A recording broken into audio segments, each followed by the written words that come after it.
You mentioned the stock market before, and some people have suggested that all this cash has been fueling things like the GameStop frenzy. What's your take on that? Oh my God, those are two different things. I think the GameStop frenzy was just crazy. I think it's crazy. And I think some people obviously made a lot of money, but the majority of people, as you again may know, entered GameStop at $320 a share. And you think they sold? And then you had personalities, famous people coming on saying, do not sell the stock as the stock started to go down from 400 to 300 to 200 to don't sell. Like, really, everybody? So GameStop, I think, is just stupid. And I understand the philosophy behind it and the short squeezes and everything. That's not investing. You don't invest in somebody or in something because you figured out a way to squeeze them. You invest in a company because you like the company, you like their management, you like their potential, they're ethical, they're honest, they have growth, they can help this world. Now, maybe GameStop will turn into a company that's fabulous in the long run. They have a lot of things that they're working on now. But that wasn't an investment. That was a game, and that game needs to stop. I don't think, however, that the stimulus checks really are what fueled this stock market. I think really low interest rates and what else do you do with your money fueled the stock market. I think being able to buy slices of stock at no commission fueled the stock market. I think you have millennials out there that were like, oh my God, look what I can do through whether it would be Robinhood or, Charles Schwab or whatever the companies are that they could do it with no commission. I think that fueled it. I think people not knowing what to do with money fueled it. And I think it was the fear of missing out.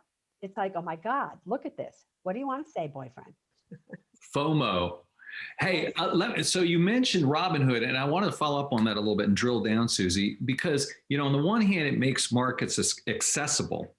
On the other hand, it may draw people into risky things they don't understand. So I'm wondering what your take on Robinhood is, for instance. The very first time when Robinhood a while ago kind of closed down their trading and they weren't able to stay open, I think it was a year ago or so when the pandemic was having those things, I was like, I'm off of Robinhood. That's it. I'm out of there. Not that I ever had an account there, but it's like, no, I won't be doing that because you need liquidity. You need to be able to get in. You need to be able to get out.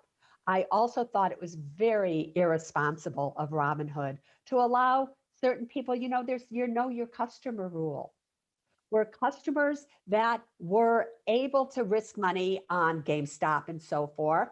Okay, but what if they weren't? Like, did you have your customer rule in place? Did you have a disclosure that said what you're doing, you absolutely could lose all of your money? Do you understand that? Yes or no? Consumers need to be protected. Young investors that think they know what they're doing need to be protected. I think possibly, though, the greatest lesson that some of those people learned was, especially if they were really young, Andy, is that they lost money.